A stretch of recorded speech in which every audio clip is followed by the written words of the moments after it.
Welcome to Miyconst Hardware. Lately I'm getting more and more requests from people to help them fix or repair their computers because something is not working for whatever reason.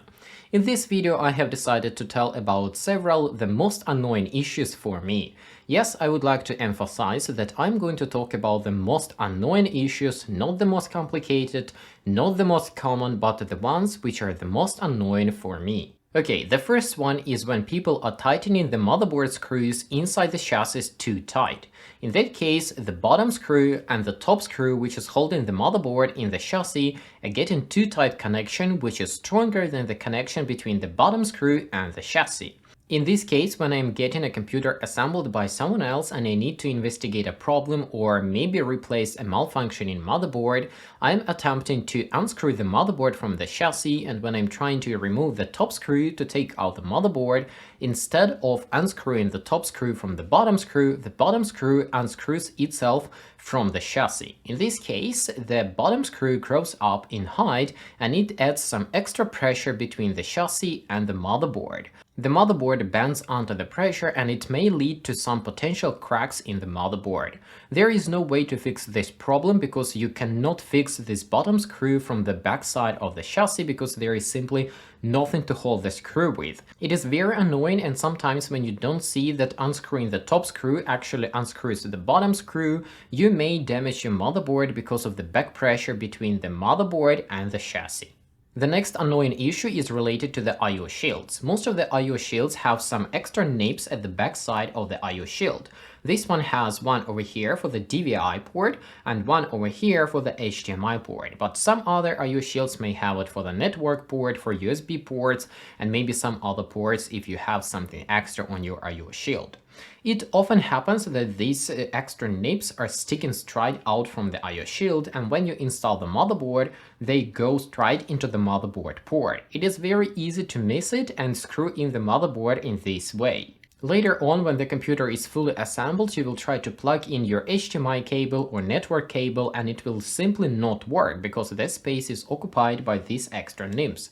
And sometimes you will not even notice it month after you have assembled the computer because, for example, you didn't have second monitor to connect and you connected your first monitor to the graphics card or to another port. Or you did not use a wired network, you used Wi-Fi, and then you're trying to plug the network cord and it simply doesn't go into the port. This is not only very annoying, but it can also cause some damage. It may be physical damage because the nips are sticking into the motherboard ports and physically damaging some contacts. It can also be a short circuit which will burn out some pieces of your motherboard, or your motherboard will simply refuse to start because of the short circuit. Another very common yet very annoying issue is when people are assembling their computers straight into the chassis without testing it first. Very often people are putting every part into the chassis, assembling all together, closing the chassis, clicking the start button, and nothing happens. Or the fans start to spin but you don't see anything on the monitor. And in this state they are starting to text me on Discord, Instagram, email, Facebook and saying, I have assembled my computer, I have done everything right, but it doesn't work or it doesn't start. It is next to impossible to guess what is wrong with the computer in this case. You have to remove everything from the chassis and start to test the very minimal configuration. Motherboard, CPU, one memory stick. In some cases you may need to add a graphics card to be able to check if there is a video output or no. I cannot magically figure out what's wrong with the computer by a simple specification, it doesn't start.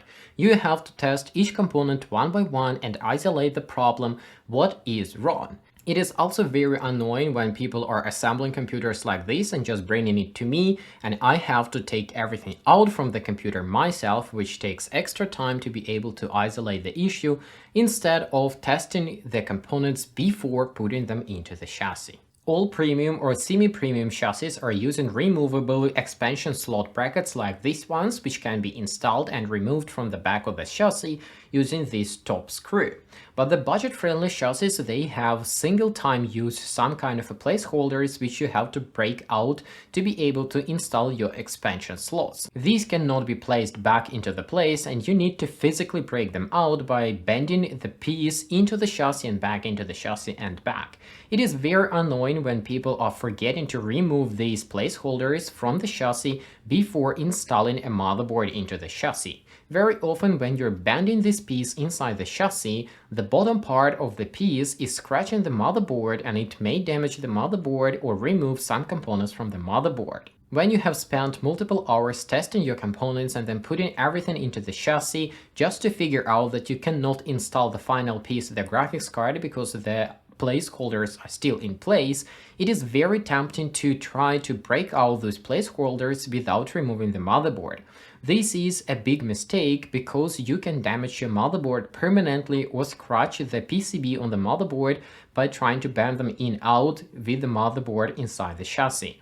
You have to remove the motherboard out of the chassis, break out the places for your graphics card, Wi-Fi card or any other expansion card and put it back into the chassis. It is also very annoying when people are applying a layer of thermal paste on their CPU. This is very dangerous because the thermal paste may leak under the CPU and get into the socket. Even if the thermal paste is not electrically conductive, if it goes into the socket, it will be a major problem. Some people are attempting to clean out thermal paste from an LGA socket and thus breaking the socket pins or socket legs and basically killing the motherboard. If you happen to deal with a layer of thermal paste on top of a CPU, make sure that you first remove all excessive amount of the thermal paste before you open the bracket and before you remove the CPU. This is the only safe way to try to recover the motherboard state to the safe conditions. It is also important that the thermal paste may act like a glue and glue the CPU to the brackets, and when you will try to open up the brackets to remove the CPU sticks to the brackets, then it rises up a little bit, then it unglues and drops into the socket, which also damages the socket pins or the socket legs. You can call it whatever, but you got what I mean. Thus, in this case, you have to hold the CPU in the socket, slowly and carefully open the brackets, remove the excessive amount of the thermal paste, and only then remove the CPU from the socket. And the last annoying issue which I have to deal with the most is when people are trusting AliExpress descriptions too much.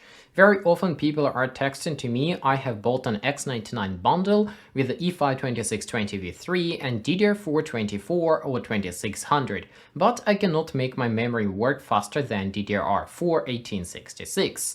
In the description it says that the motherboard supports up to DDR4-3200, memory is DDR4-2400 or 2600, but it doesn't work faster than DDR4-1866. The solution is simple. Xeon E5-2620v3 does not support faster memory than DDR4-1866. The description you find on AliExpress shall be treated as a minefield. You need to check every possible section, you need to check every possible statement and figure out what exactly you are buying, how much exactly it costs, and is it exactly what you need or not. To emphasize, I would like to tell you my own story how I bought some CPU coolers and RGB fans from a Chinese factory. Not from AliExpress, not from Taobao, but straight from a Chinese factory, and here are the products I'm going to talk about. Starting with this TJ400-ARGB CPU cooler, which looks very much like Corsair Hyper Evo 212. According to the specification, the CPU cooler can be installed on basically any socket except of LGA 2011. Since the cooler is using clip-on mounting mechanism, I had a hope that it would be possible to install it onto the X79, X99 motherboards using the extra ring which is supplied with these motherboards for the clip-on coolers. The cooler also comes with a 4-pin ARGB PWM 120mm fan. Additionally, I have asked which kind of RGB this CPU cooler has, and I have got a response that this is a 4-pin PWM ARGB 120mm fan. Now, let's look what I have got in the reality. The fan is not ARGB, there is simply no addressable header for the fan, and there is no way to control the illumination of the fan. It is a 4-pin PWM fan with automatic lighting. When I have asked why this fan is not matching the specification of what I have got, I was told that ARGB is automatic RGB and not addressable RGB.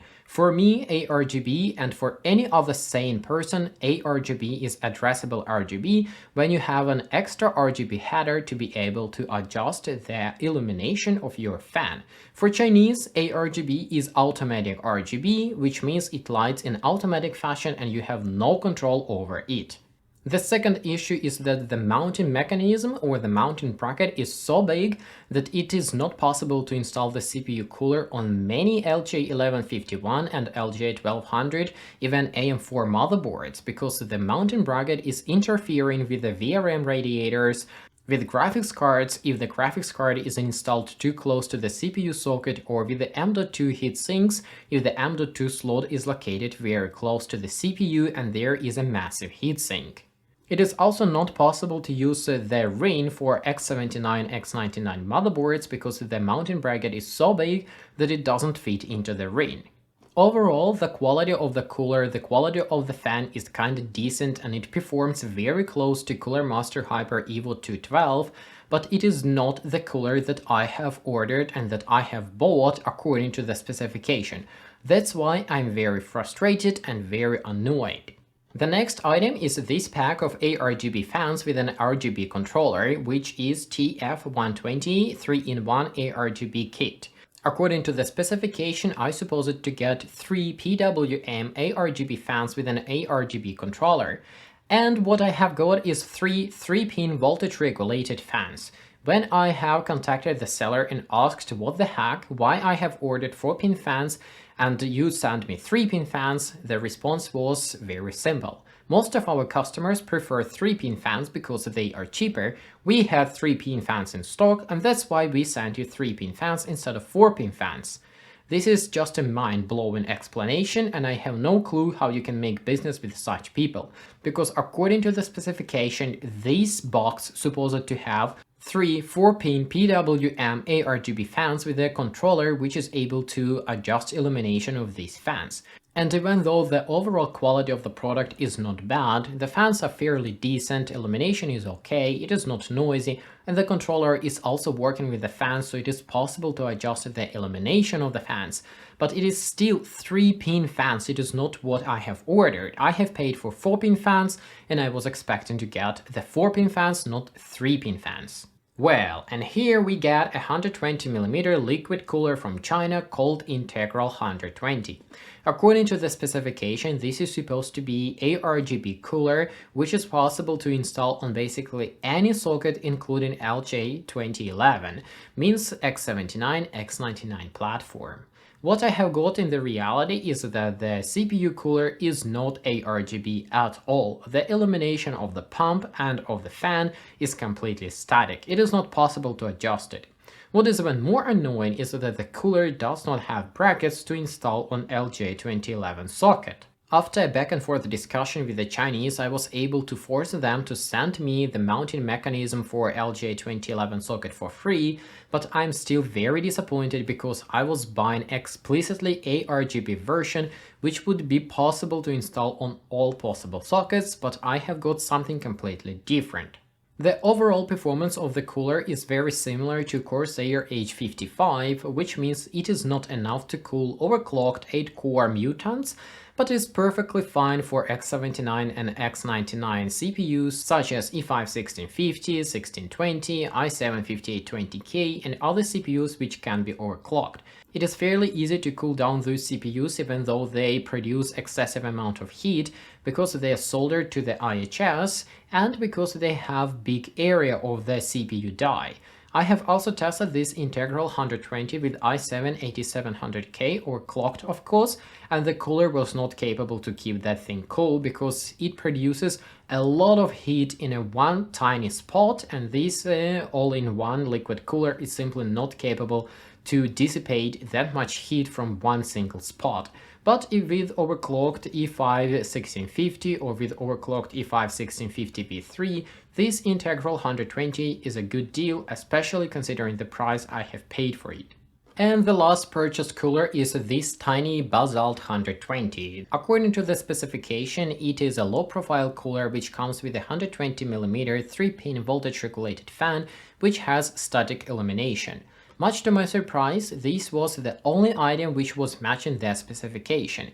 Because the cooler is so cheap, it is probably the best purchase out of these 4, and I use it in my cheap or budget-oriented builds with Core i3 and Core i5 CPUs. It is also possible to install it on AMD platform, but it is hard to find good deals for Ryzen 3 CPUs, which are basically not in stock. You can also use this Bazalt cooler on X79, X99 motherboards with the extra ring which is supplied for the AM4 mounting CPU coolers, but because the Bazalt cooler comes with a 3-pin fan instead of 4-pin fan, it is not desired because Chinese X79, X99 motherboards do not have any possibilities to control the rotation speed of the 3-pin fans. You need a 4-pin fan.